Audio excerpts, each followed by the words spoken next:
அப்படியே கரையிறது வாயில ரொம்ப சூப்பராக இருக்குது. ஹலோ ஃப்ரெண்ட்ஸ், எல்லாம் எப்படி இருக்கீங்க? வெல்கம் டு மிஸ்ஸஸ் சம்பா சமையல். இன்னைக்கு நம்ம செய்யப்படுற ரெசிபி என்னன்னு பார்த்தீங்கன்னா, உருளைக்கிழங்கு வச்சு ஒரு சீஸ் பால் செய்ய போகிறோம்.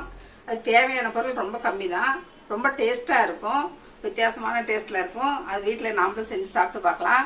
அதுக்கு தேவையான பொருள் என்னன்னு பார்க்கலாம். வீடியோக்குள்ளே போகலாம் வாங்க.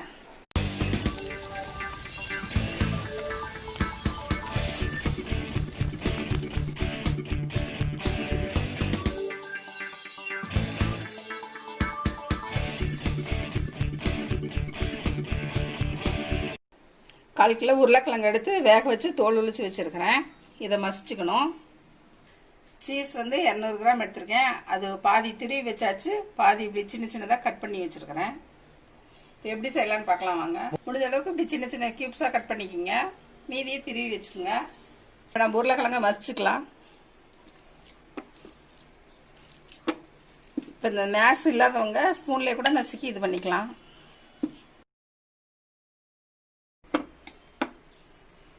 பெரிய வெங்காயம் ஒன்று பொடியாக கட் பண்ணி வச்சுருக்கிறேன். குடமிளகா பாதி பொடியாக கட் பண்ணி வச்சுருக்கிறேன். கொத்தமல்லி தழை வந்து பாதி கட் பண்ணி பொடியாக வச்சுருக்கிறேன். சில்லி ஃப்ளாக்ஸ், வரமிளகாத்தூள், மிளகுத்தூள், பெப்பர் தூள், அவ்வளோதான். இதையும் உள்ளே போட்டுடலாம்.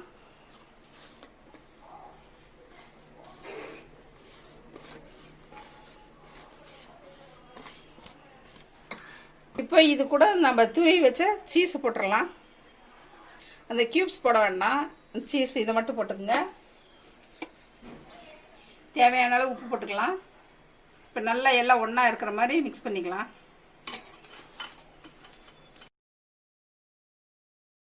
உருளைக்கிழங்கு நல்லா கட்டி இல்லாமல் எல்லாம் ஒன்று சேர பிணைஞ்சிட்டு உப்பு இருக்கான்னு பார்த்துக்குங்க. நம்ம போடுற உப்பு பத்துதான்னு பார்த்துக்கலாம். கரெக்டாக இருக்குது. பிணைஞ்சா இப்படி உருண்டை பிடிக்கிற மாதிரி வரும். அந்த பாத்துக்கு பிணைஞ்சிக்குங்க. இப்படி உருண்டை சின்ன சின்ன பாலாக பிடிச்சிக்குங்க.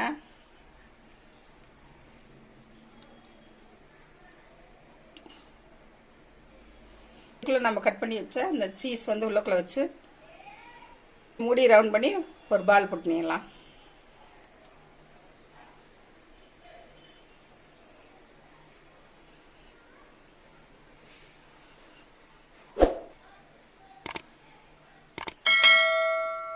நம்ம எல்லா உருளைக்கிழங்கும் இதே மாதிரி உருண்டை பிடிச்சிடலாம்.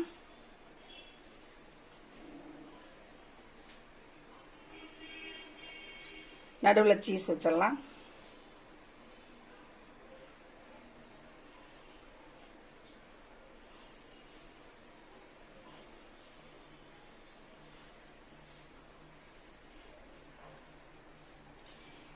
இதே மாதிரி மற்ற எல்லாத்தையுமே நம்ம பாலா பண்ணிடலாம்.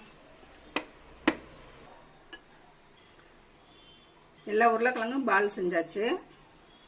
நீ பொரிச்சு எடுக்கிறது தான்.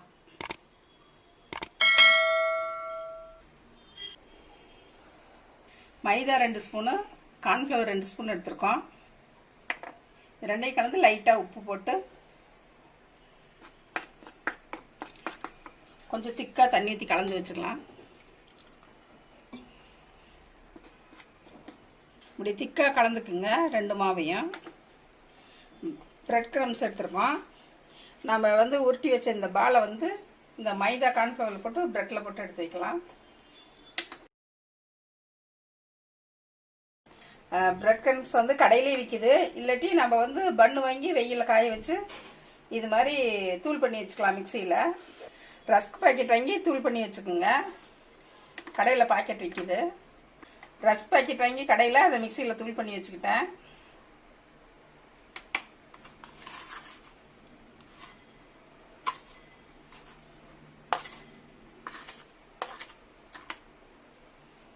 கார்ன்ஃப்ளவர் வந்து நம்ம கிறிஸ்பாக இருக்கிறதுக்கு இப்படியும் செய்யலாம். ஃபஸ்ட்டு வந்து நல்லா இன்னும் கிறிஸ்பாக வேணும்னா ஃபஸ்ட்டு ரஸ்க் பாக்கெட்டில் வந்து தூளில் வந்து இப்படி செஞ்சுக்குங்க. அதுக்கப்புறம் ஒரு மைதாவில் இப்படி போட்டுக்குங்க. இன்னும் நல்லா கிறிஸ்பாக கிடைக்கும். 2 கோட்டிங் போட்டோம்னாக்கா நல்லா இருக்கும். இப்படி 2 கோட்டிங் போட்டுருங்க. ஃபஸ்ட்டு இதில் பரட்டி எடுத்துட்டு அதுக்கப்புறம் நம்ம மைதாவில் பரட்டி எடுத்துடலாம். உதிராமல் இருக்கும். பொரிச்சோம்னாலும் நல்லா கிறிஸ்பாக இருக்கும். இதே மாதிரி நம்ம எல்லா பாலும் பரட்டி எடுத்துட்டு பொரிச்சு எடுத்துடலாம்.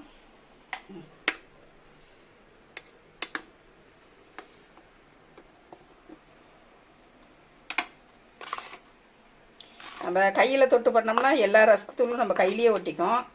இது மாதிரி ஒரு ஸ்பூனில் இப்படி பரட்டி எடுத்துருங்க. அதுக்கப்புறம் வேணால் கையில் எடுத்து நம்ம உருட்டிடலாம். இப்போ வந்து நம்ம உருளைக்கிழங்கு எல்லாமே பால் பிடிச்சாச்சு. இப்போ வந்து உருளைக்கிழங்கு வந்து புது உருளைக்கிழங்கா எடுத்துக்கிட்டிங்கன்னு வைங்க, நல்லா மாவு மாதிரி நல்லா கெட்டியாக இருக்கும். கொஞ்சம் பழைய உருளைக்கிழங்கா இருந்தால் நம்ம சீஸ் எல்லாம் போட்டு பிணைஞ்சோம்னா கொஞ்சம் குளக்குளன்னு இருக்கும்.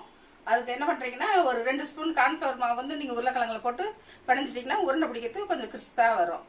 அது சொல்கிற ஒரு பாயிண்ட்டு. இப்போ வந்து நம்ம பொரிச்சு எடுத்துடலாம். இப்போ பால் ஒன்றா நம்ம பொரிச்சு எடுத்துடலாம். ஆயில் வந்து ரொம்ப சூடாக வேண்டாம், கரெக்டான சூடு. இல்லாட்டி மேலே செவந்து போய் உள்ளுக்குள்ள வேகாமல் இருக்கும்.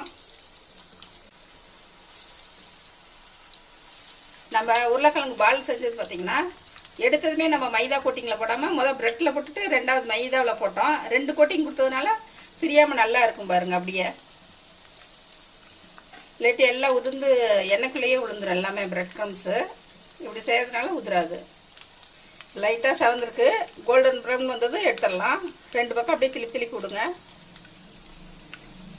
பால் வெந்துருச்சு, எடுத்துடலாம்.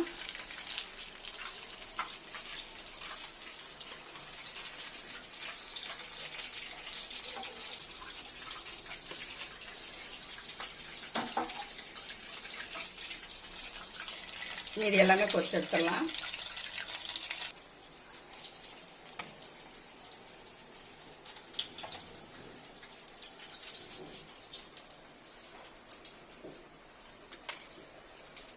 பாருங்க எவ்வளோ சூப்பராக சீஸ் உருளைக்கிழங்கு வச்சு சீஸ் பால் செஞ்சு காமிச்சிருக்கேன்.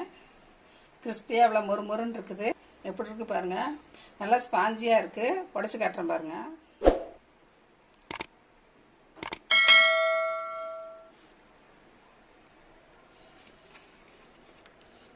சீஸ் நல்லா மெல்ட் ஆகி நல்லா சூப்பராக இருக்குது.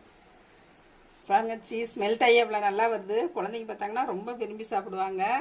செஞ்சு கொடுங்க நீங்களும் உங்கள் வீட்டில் எல்லோரும். இதை அப்படியே கடிச்சு சாப்பிட்டா அவ்வளோ நல்லாயிருக்கும் பாருங்கள். நினச்சி பாருங்கள், செஞ்சு சாப்பிட்டு பாருங்கள் எல்லோரும். நம்ம சீஸ் பாலுக்கு தொட்டுக்க வந்து டொமேட்டோ சாஸ் வச்சுருக்கோம். இந்த பாலுக்கு வந்து தொட்டு சாப்பிட்டா ரொம்ப மேட்சாக இருக்கும். கடையில் விற்கிற மாதிரியே இருக்கும். நம்ம குழந்தைங்களுக்கு வீட்டிலேயே செஞ்சு கொடுக்கலாம், வெளியே போய் வாங்காமல்.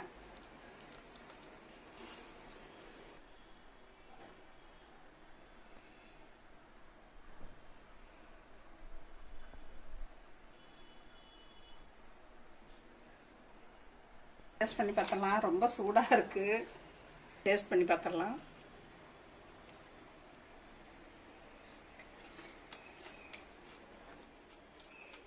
ரொம்ப டேஸ்ட்டாக இருக்குது. கொஞ்சம் நேரம் தான் அது செய்யறதுக்கு. நீங்களும் உங்கள் வீட்டில் எல்லோரும் செஞ்சு சாப்பிட்டு பாருங்கள். சீஸ் அப்படியே கரையிறது வாயில் ரொம்ப சூப்பராக இருக்குது.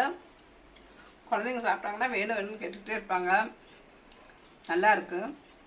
இந்த ரெசிபி பிடிச்சிருந்தா மிஸ்டர் சம்பா சமையலுக்கு சப்ஸ்கிரைப் பண்ணுங்கள். மறக்காமல் பெல் பட்டனை கிளிக் பண்ணுங்கள். தேங்க்யூ.